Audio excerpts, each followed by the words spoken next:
সুন্দরবনে নদী ও খাল ঘেঁষে জোয়ার ভাটার প্লাবনভূমিতে গড়ে ওঠা রিসর্ট পর্যটকদের নিরাপত্তা ঝুঁকি বাড়িয়েছে।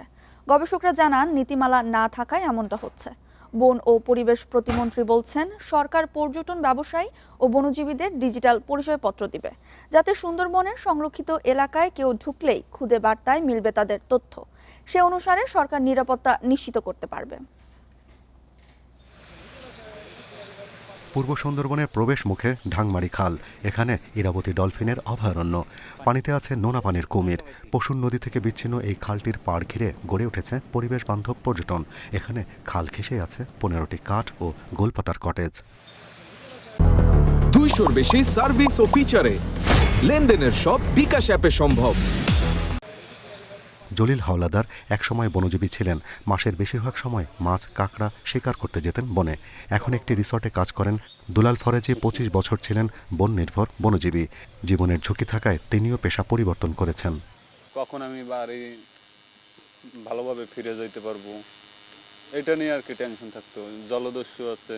সুন্দরবনে একদিন না গেলে মানে না খেয়ে থাকার মতন অবস্থা হইতো, কিন্তু রিসোর্ট হওয়ার পর থেকে এটা আর লাগে না। আমি কিন্তু এই এলাকার ছেলে, আমি কিন্তু নিজেও সুন্দরবন করতাম, আমি এখানকার ম্যানেজার এখন। তবে গবেষকরা বলছেন, ইকো ট্যুরিজমের নামে সুন্দরবনের নদী ও খাল ঘেঁষে গড়ে উঠেছে নানা ধরনের রিসোর্ট।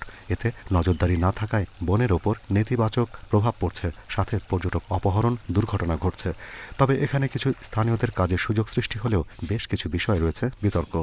যারা এখানে থাকেন বা যান ওখানে রাত্রি যাপন করেন, তাদের মধ্যে একটা টেন্ডেন্সি থাকে যে এটা যেহেতু সুন্দরবনের পাশেই আছে এবং পোচার যারা শিকারী, যারা চোরা শিকারী যারা, তারা তো এই গ্রামের আশেপাশেই বসবাস করে। ফলে খুব সহজেই কিন্তু এই যে শিকারী এবং ভোক্তা ভক্ষক, এই দুজনের মধ্যে একটা যোগসূত্র তৈরি হওয়ার জায়গাটা হচ্ছে এই সমস্ত রিসোর্ট। তবে সুন্দরবন রক্ষায় বনজীবী ও পর্যটন ব্যবসায়ীদের নিয়ে নতুন করে ভাবছে সরকার। স্থানীয়দের বাড়িঘরে পর্যটকদের আবাসিক সুবিধা নিয়ে পর্যটন বিকাশ হতে হবে। বন নির্ভরশীলদের দেয়া হবে ডিজিটাল পরিচয়পত্র।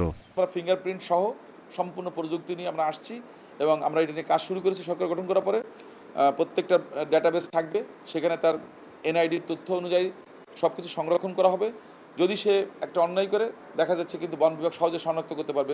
সুন্দরবনে শুধু মাছ, কাঁকড়া, গোলপাতা, মধু ও পর্যটন থেকে 2021 সালে 12 কোটি টাকা রাজস্ব আদায় করে সরকার। তবে গেল কয়েক বছরে তা কমে 3 কোটিতে নেমেছে।